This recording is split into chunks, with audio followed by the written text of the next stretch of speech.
Hello students, आज हम पढ़ने जा रहे हैं motion of a charge particle in a magnetic field. इससे पहले टॉपिक में हमने पढ़ा था कि when a charge particle enters in a magnetic field, तो कोई चार्ज पार्टिकल किसी मैग्नेटिक फील्ड में एंटर करता है, then it experiences a force which is called Lorentz magnetic force या मैग्नेटिक लॉरेंज फोर्स कहते हैं। जब कोई चार्ज पार्टिकल किसी मैग्नेटिक फील्ड में एंटर करता है तब उस पर क्या लगता है, एक फोर्स लगा करता है जिसको हम लॉरेंज मैग्नेटिक फोर्स कहा करते हैं, और जो फॉर्मूला होता है Q V B sine theta. हमने ये भी पढ़ा था कि अगर पार्टिकल मैग्नेटिक फील्ड के परपेंडिकुलर एंटर करता है तो उस पर मैक्सिमम फोर्स लगता है, और अगर मैग्नेटिक फील्ड के पैरेलल या एंटी पैरेलल एंटर करता है तो उस पर कैसा लगता है, कोई फोर्स नहीं लगता है। अब हम क्या कहेंगे, अब जो पढ़ना है मोशन, हमें पढ़ना है कि जब पार्टिकल मैग्नेटिक फील्ड में एंटर करेगा तो उसकी ट्रेजेक्टरी क्या होगी। ट्रेजेक्टरी का मतलब किस पाथ पर वो मूव करेगा। भाई जैसे जा रहा है क्या वैसे ही रहेगा, या इधर मूव करेगा या इधर मूव करेगा, मतलब what will be the direction of the motion of the particle when enters the magnetic field।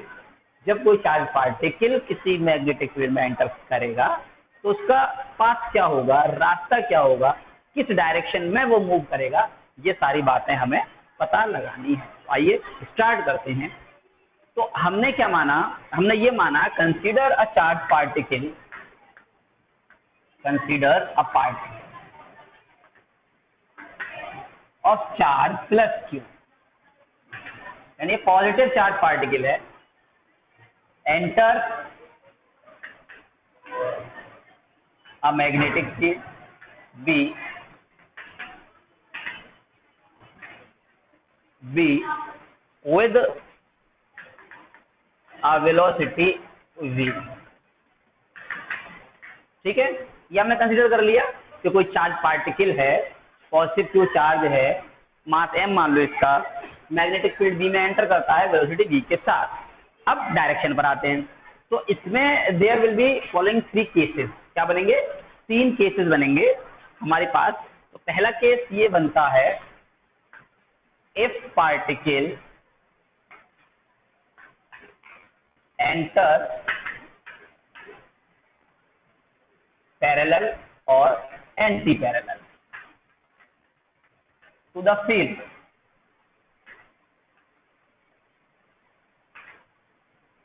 अगर पार्टिकल मैग्नेटिक फील्ड के पैरेलल या एंटी पैरेलल मूव करता है, दैट इज जो थीटा रहेगा वो 0 डिग्री रहेगा या 180 डिग्री रहेगा। सपोज अगर मेरे पास मैग्नेटिक फील्ड इधर डायरेक्शन में है तो पार्टिकल या तो इधर मूव करा है या इधर मूव करा है, दोनों में से किसी डायरेक्शन में मूव कर रहा है, तब हमारे पास जो फोर्स आएगा पार्टिकल पर, तो फोर्स का फॉर्मूला होता है क्यू वी बी साइन 0 भी हो सकता है और Q V B sine 180 degree. दोनों की ही वैल्यू 0 हुआ करती है, तो फोर्स क्या रहेगा, 0 रहेगा।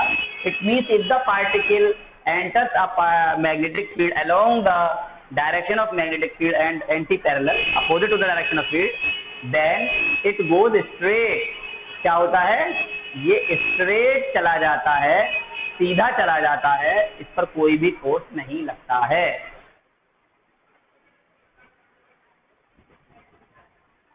What does it mean?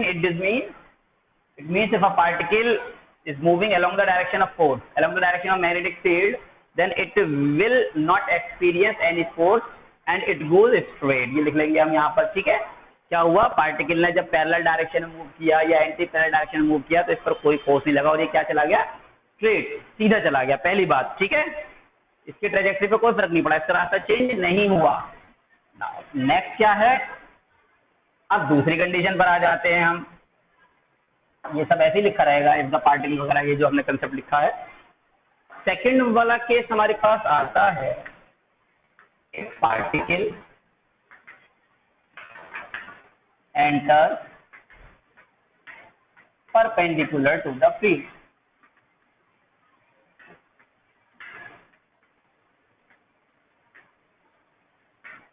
इसको समझते हैं थोड़ा हम। देखो हमने ये पढ़ा है कि जब पार्टिकल परपेंडिकुलर एंटर करेगा मैग्नेटिक फील्ड के, मैक्सिमम फोर्स लगता है उस पर। अब समझें, मैंने ये मैग्नेटिक फील्ड ड्रॉ कर दिया, क्रॉस। अभी समझेंगे, पहले समझ लें इसको।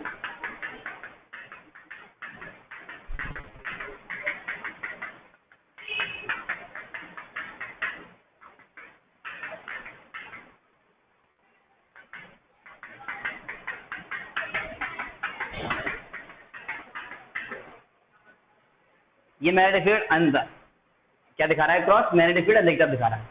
सपोज करा पार्टिकल यहाँ पर था, ये ऐसे यहाँ पर ऐसे आया, सीधे आया, तो ये यहाँ से तो सीधा आया था एकदम। अभी देखेंगे इसका डायरेक्शन क्या होगा। यहाँ पर मान लीजिए, चलो ये कुछ नहीं दिया, पार्टिकल ने ऐसे सीधा एंटर किया, इस पॉइंट पर है। तो जब ये मूव करेगा, किधर मूव कर रहा है, इधर मूव कर रहा है, फिलहाल कहाँ मूव कर रहा है, सीधे आया था। तो सीधे आने के बाद अब हम देखते हैं इसका रास्ता क्या होगा। तो इसकी डायरेक्शन कैसे निकालेंगे, फ्लेमिंग लेफ्ट हैंड रूल या राइट हैंड पाम रूल। तो सपोज करो ये मैग्नेटिक फील्ड था अंदर और पार्टिकल मूव किया इधर, सॉरी इधर, ये पार्टिकल का मोशन, मैग्नेटिक फील्ड अंदर। तो फोर्स कहाँ लगा इस पर, ऊपर की तरफ, देख रहे हैं राइट हैंड पाम रूल कि मोशन इधर था और मैग्नेटिक फील्ड इनसाइड था, तो अपवर्ड डायरेक्शन में फोर्स लगेगा। यानी कि पार्टिकल जो था हमारा तो ये मूव कर रहा था, ये इसकी वेलोसिटी की डायरेक्शन थी और फोर्स इस पर लगा, ये इधर लगा, ये फोर्स लगा। तो जब ये इधर की तरफ फोर्स इधर मूव कर रहा था तो क्या करेगा, ये ऐसे ना जाकर ये थोड़ा सा ऐसे हो जाएगा। क्लियर हो गई वाली बात। ये क्या था, ये वेलोसिटी थी, ये लग रहा था फोर्स, तो इसके असर से ये रोटेट कर गया। तो अब यह क्या हुआ, यहाँ पर आ गए हम। हमने यहाँ देखा पार्टिकल मूव किधर कर रहा है हमारा, इस डायरेक्शन में, और मैग्नेटिक फील्ड कैसा है हमारा, इनवर्ट। तो ये देखो फोर्स किधर लगेगा, यहाँ से देख सकते हैं। तो पार्टिकल ऊपर मूव कर रहा था, यहाँ पर फोर्स था मेरा, फिर इधर की डायरेक्शन में आ गया फोर्स। तो पार्टिकल जब ऐसे था तो अब ये ऐसे चलते चलते क्या करेगा, फिर ये ऐसे मूव कर गया। अब क्या थी स्पीड, तो ये थी मेरे पार्टिकल की स्पीड और फोर्स लग रहा था इधर। तो क्या हुआ, इस पर जो फोर्स लगा उसमें ऐसे करके इसे इधर डायरेक्शन में होने से इसको, अब एक साथ नहीं घूम सकता ना, ये एक स्पीड है, अपना मोमेंटम मिला हुआ है इसे, तो एक साथ तो नहीं घूमूंगा, धीरे धीरे इधर मूव कर गया। तो जब ये धीरे धीरे इधर मूव करके गया तो फिर से ये क्या हुआ, एक पोजीशन पर आया। तो फिर से हमने चेक किया कि अब क्या रहेगा, तो फिर से इसकी स्पीड तो थी इधर थी, तो फोर्स कहाँ लगेगा इसे, फिर यहाँ आ जाओ। तो अब क्या है, स्पीड है इधर और मैग्नेटिक फील्ड है इनसाइड, तो फोर्स क्या लगेगा, डाउनवर्ड। तो अब हमने यहाँ देखा इसको ला कर, तो इस पर फोर्स फिर से नीचे की तरफ लगा। तो ये क्या किया, यहाँ से फिर नीचे डायरेक्शन में ऐसे आ गया। तो ऐसे चलते चलते इसने क्या बनाया, एक सर्किल। तो ये पता लगा हमें कि जब पार्टिकल किसी मैग्नेटिक फील्ड में मैग्नेटिक फील्ड के परपेंडिकुलर एंटर करता है तब वो एक सर्किल पर मूव करना स्टार्ट कर देता है। यहाँ पर आए थे तो इधर इसकी वेलोसिटी थी और इधर क्या था, इसका फोर्स था।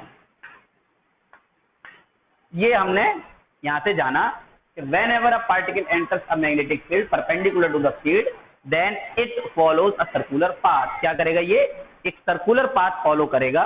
मान लो इसका रेडियस r है, तो we have to find the radius of that path. ये जल्दी क्लियर हो गई वाली बात। हमने क्या किया, एक पार्टिकल था, उस पार्टिकल को मैग्नेटिक फील्ड में एंटर करा दिया और उस मैग्नेटिक फील्ड में एंटर कराने के बाद हमने ये देखा कि ये पार्टिकल एक सर्किल पर मूव कर रहा है। और सर्किल कैसे बनाया, वही डायरेक्शन, पार्टिकल पहले यहाँ पर था तो मोशन इधर था, मैग्नेटिक फील्ड था अंदर की तरफ, मोशन हो गया इधर, तो फोर्स ऊपर लगा तो इधर ट्रेवल कर गया। फिर हमारे पास मोशन इधर आया, मैग्नेटिक फील्ड इनसाइड है तो फोर्स इधर आ गया, फिर इधर चले तो फिर से हमारे पास, तो इस तरह से क्या किया, इसकी ट्रेजेक्टरी क्या हो गई, सर्किल हो गई। तो पहली चीज याद रखनी है हमें कि जब भी कोई चार्ज पार्टिकल किसी मैग्नेटिक फील्ड के परपेंडिकुलर एंटर करेगा तब वह एक सर्कुलर पाथ पर मूव करेगा। इज दैट क्लियर, कहाँ करेगा, एक सर्किल पर मूव करेगा। अब इस सर्किल की मुझे रेडियस चाहिए, तो रेडियस के लिए क्या करेंगे, अब जब कोई ऑब्जेक्ट की सर्कुलर पाथ पर मूव करती है तो हमें ये मालूम है कि उस पर एक फोर्स लगता है which is called centripetal force toward the centre of the path. तो यहाँ पर हम ये देख रहे हैं कि जो सेंट्रीपिटल फोर्स है वो किसके जरिए दिया जा रहा है। सेंट्रीपिटल फोर्स कभी भी अकेला नहीं लगता है, वो किसी न किसी के जरिए प्रोवाइड किया जाता है।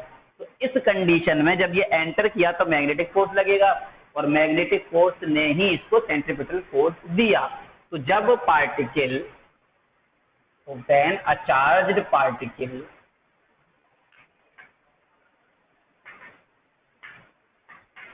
Enter perpendicular to the field,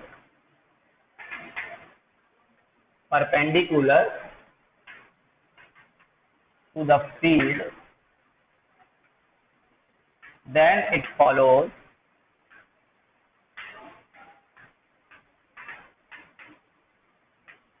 a circular path। Circular path पर मूव करता है और इस सर्कुलर पाथ पर जो, अब मुझे इसकी रेडियस निकालनी है और स्पीड निकालनी है, तो जो मैग्नेटिक फोर्स होता है पार्टिकल पर, जो मैग्नेटिक फोर्स होता है वो बराबर होता है इसकी सेंट्रीपिटल फोर्स।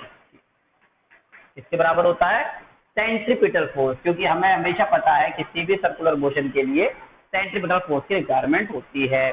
अब मैग्नेटिक फोर्स कितना हुआ करता है, तो मैग्नेटिक फोर्स जो हुआ करता है वो QVB साइन थीटा यानी कि साइन 90 डिग्री, और सेंट्रीपिटल फोर्स होता है mv²/r। याद कर लेंगे ये वाली बात, हम देख लेंगे यहाँ से कि मैग्नेटिक फोर्स जो लगेगा FQVB। यहाँ पर देखिए इधर टेंजेंट है और रेडियस है, तो वो मोशन के और इसके बीच में एंगल कितना बनेगा, 90 डिग्री बनेगा, मैक्सिमम लग रहा है। हम पहले कह चुके हैं particle centre perpendicular to the field, भाई इधर मोशन है और मैग्नेटिक फील्ड अंदर की तरफ लग रहा है, तो दोनों के बीच में एंगल क्या आ रहा है, 90 डिग्री आ रहा है। तो यहाँ बन गया हमारे पास QVB एंड mv²/r। रेडियस निकालना है तो r इधर जाकर mv²/QVB, ये r इक्वल्स टू, यहाँ ले लें हम, तो r equals to mv/QV। So this is the radius of the path which will be followed by the particle when enters perpendicular to the magnetic field। जब charge particle magnetic field में perpendicular enter करेगा तो वो एक circular path पर move करेगा और उस सर्कुलर पाथ का रेडियस ये आ गया। Is that clear to all? ये सभी को समझ में आ रहा होगा। ये डायग्राम कैसे बनाया हमने वो भी समझाया, इसको प्रूफ कैसे किया, डेराइव कैसे किया, तो ये हमें मालूम है। चार्ज पार्टिकल ने एंटर किया तो परपेंडिकुलर फोर्स और वेलोसिटी के बीच का एंगल, मैग्नेटिक फोर्स बराबर सेंट्रीपिटल फोर्स है, दोनों का फॉर्मूला लगाकर आ गया। अब इसके बाद क्या फाइंड करते हैं, इसके बाद हम फाइंड करते हैं time period of the motion. जब पार्टिकल मूव कर रहा है तो उसका टाइम पीरियड क्या होगा, तो यहाँ से देखेंगे। अब हम टाइम पीरियड फाइंड करेंगे। तो देयरफॉर टाइम पीरियड जो होता है यानी कि टाइम, डिस्टेंस अपॉन स्पीड, क्या निकालेंगे, distance in 1 revolution upon time, upon speed।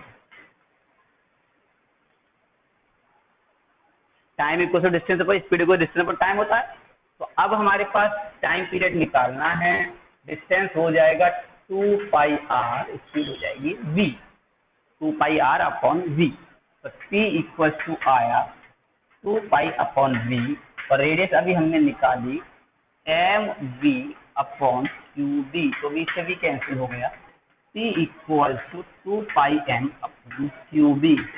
तो यहाँ से हम ये देख सकते हैं जो टाइम पीरियड है does not depend on the radius of the path and the velocity of the path.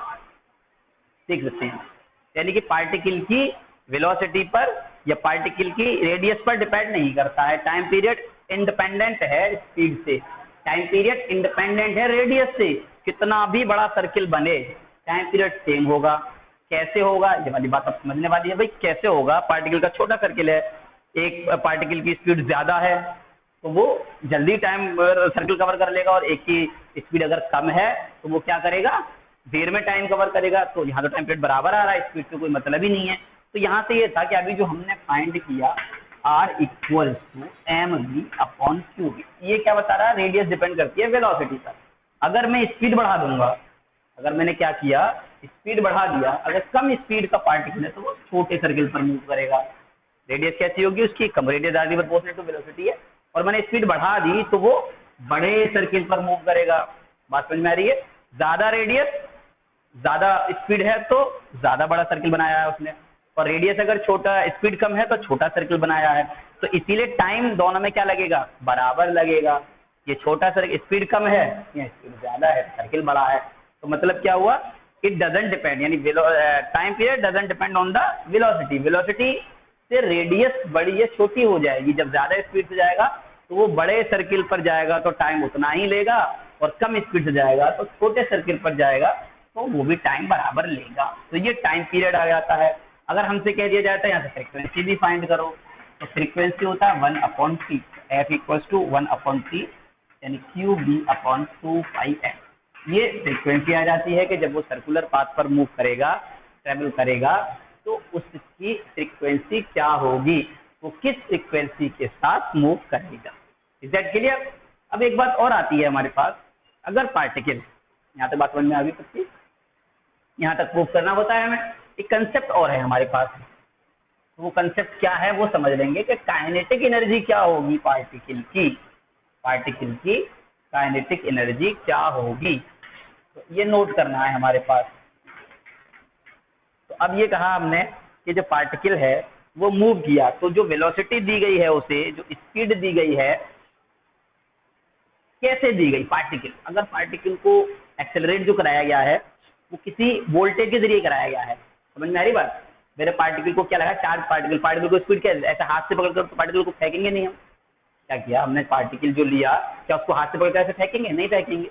तो उसको स्पीड कैसे दिया जाएगा, यदि charge particle, charge is always travel from high potential to low potential. तो मैंने क्या किया, उसको V वोल्टेज दे दिया। अगर उसका चार्ज Q था और मैंने उसको वोल्टेज V दिया है, तो वर्क कितना किया जाएगा, V इक्वल्स टू W/Q होता है। तो वर्क कितना हो गया, Q इंटू V। ये V क्या है, वोल्टेज है, तो वर्क कितना हो जाएगा, Q इंटू V वर्क हो जाएगा। अब वर्क एनर्जी थ्योरम क्या कहती है कि जो ये वर्क होगा वो किसके बराबर होगा, change in kinetic energy. Now work equals to kinetic energy, work बराबर चेंज इन काइनेटिक एनर्जी। ये समझ में आ रहा है? तो वर्क का फॉर्मूला Q इंटू V, और काइनेटिक एनर्जी हो गई हाफ mv²। क्या हो गया, हाफ mv²। इसको ऐसे रहने दो, अभी ये काइनेटिक एनर्जी रहने दो। तो काइनेटिक एनर्जी किसके बराबर है, Q इंटू V। अब दूसरे तरीके से चलते हैं हम। अगेन काइनेटिक एनर्जी का जो फॉर्मूला हुआ करता है वो हुआ करता है हाफ mv²। काइनेटिक एनर्जी का फॉर्मूला क्या होता है, हाफ mv²। तो यहाँ से मैं v निकाल सकता हूँ, यानी स्पीड निकाल सकता हूँ, और मैं यहाँ से रेडियस भी निकाल सकता हूँ। क्या निकाल सकता हूँ मैं, यहाँ से रेडियस भी निकाल सकता हूँ। तो पहले मैंने v निकाला, तो 2k/m इक्वल टू v²। तो हमारे पास v² यानी v इक्वल टू जो आता है वो √2k/m आता है, और k की वैल्यू मेरे पास QV है। k की वैल्यू क्या है, QV है। तो √2qV/m, यहाँ से वेलोसिटी आ जाया करती है। और रेडियस क्या होती है हमारे पास, R इक्वल टू mv/qv। तो यहाँ पर वेलोसिटी लगा देते हैं हम, तो हमारे पास R निकल कर आ जाएगा m/qv, और v की वैल्यू √2qV/m। तो यहाँ से हम क्या कर सकते हैं, इसको अंदर की तरफ मल्टीप्लाई कर देते हैं। इसको हमने क्या किया, स्क्वायर रूट के अंदर लेकर गए, R को स्क्वायर रूट के अंदर ले गए, तो m जो जाएगा वो m² 2qV/q²v²। m, अब यहाँ से मैंने m से m कैंसिल कर लिया, q से q कैंसिल कर लिया, तो मेरे पास जो रेडियस आ जाएगा वो √2mv/qv²। ये भी एक रेडियस का फॉर्मूला हो जाएगा, जहां पर मुझे काइनेटिक एनर्जी दे रखी होगी या वेलोसिटी दे रखी होगी, उस तरह से हम रेडियस निकाल सकते हैं। मास के टर्म में क्या है हमारे पास, ये मास के टर्म में। तो जनरली ये निकालेंगे, स्पीड निकालने के लिए हम ज्यादा फॉर्मूला यूज कर सकते हैं। ये कुछ कंसेप्ट है जो न्यूमेरिकल में आएगा, तो न्यूमेरिकल में किस तरह से यूज होना है उसको कि हमें वोल्टेज दे रखा होगा, जब वोल्टेज दे रखा होगा तो वहां से हमने वोल्टेज के बाद काइनेटिक एनर्जी भी दे रखी होगी, तो काइनेटिक एनर्जी को हाफ mv² को मैं वोल्टेज qv के बराबर कर सकता हूँ, वहां से मैं वेलोसिटी निकाल सकता हूँ, वहां से मैं रेडियस भी निकाल सकता हूँ। इस तरह के क्वेश्चन होंगे, इसको न्यूमेरिकल के थ्रू हम समझेंगे।